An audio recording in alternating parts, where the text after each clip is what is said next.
As of Tuesday this week, several city outdoor facilities have reopened. Joining me now to speak a little bit more about it is Leisure Arts Coordinator Lorne Taillon. Welcome, Lorne.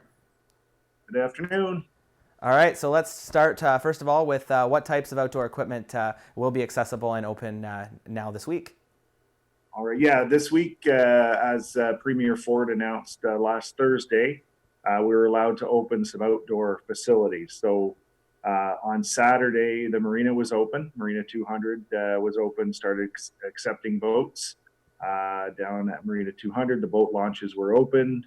Lots of fishermen down there getting ready to get out on the water. So that was nice to see.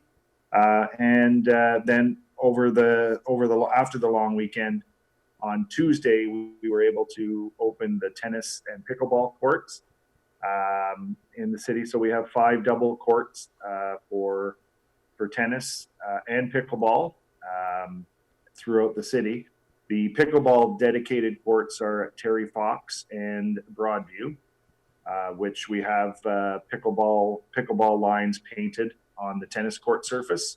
So those 2 courts can are used for the pickleball players, and tennis at the other 5 parks. So I did take a tour yesterday of all the tennis courts in town. Saw people playing pickleball. Saw tennis players. There's some court etiquette and some guidelines to follow. The 2 meters. Single play is encouraged as per the government and the health order. Single play is encouraged, and if you are playing doubles, you should be playing doubles with somebody from your own household. So that's some of the rules. Possibly bring your own sanitizer to keep your hands clean. As well, we ask you pick up your trash like we would hope you do in a way, regardless of COVID-19. Pick up your trash and throw it in the basket so that our staff can just clean up that quickly the next day and be ready to go each and every day with good, safe, clean courts for everybody to use. So that for those 2 sports getting going yesterday, that was huge. I know there was a lot of interest in that. So that's only the outdoor courts. The indoor courts at the Benson Center are still closed and will be for the time being. We haven't heard any new updates on the indoor courts. And as well, when speaking of things that are still closed, just to differentiate, outdoors, playground equipment and outdoor gyms are still closed, I believe. That's correct, yeah. The playground structures, the outdoor gym, still the picnic tables and benches, they're hard to clean, to keep up, so that's why they're still not in use. Some of the sport fields have opened up as well. So maybe I can touch briefly on those. Please. Some of our softball fields, baseball fields, football fields, basketball courts,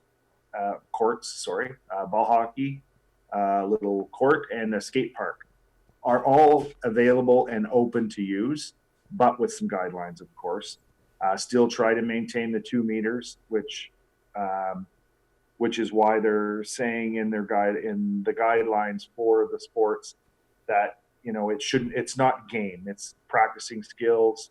So you want to play ball, shag some flies, hit some ground balls, working in field, throw the ball around with people in your household. That's all stuff that is encouraged. Stay 2 meters. Again, keep the place clean. Whatever you have brought to the park, to throw it in the trash if it's trash, and if not, just take it with you. And try not to touch the benches, the fences as little as possible. So, and if they are recommending too, if you're playing a game or sport and it's hard, you're not sure if you can keep the 2 meters distance, they recommend wearing a mask while you're playing. That may help stop with the spread of the virus. So that's just another alternative that people can use that's being recommended by the health office as well. So that's pretty much basketball court. Same thing. It's more of a shoot around than it is a 3-on-3 game or even just a regular game. Still trying to maintain social distance, no more groups, no more than 5. So all that stuff still is in order, but trying to allow people to just get out and exercise and be physically active and just enjoy themselves and the sport of their choice. So ball hockey be the same, and the skate park as well. And you just alluded to it, Lorne, just the importance of that physical activity as well for both the body, but the mind as well, and our own well-beings as we go through this crisis together. But we are all in this together, so thank you so much for all of those guidelines as well. Hopefully people will keep to them because we're all in this together, and we have to protect each other, as well as our city workers who are working very hard to ensure that all of this is available to us. So on that note, thank you so much, Lorne. Oh, you're welcome. Just great to see everybody out playing again, and hopefully we can keep this going. Thanks.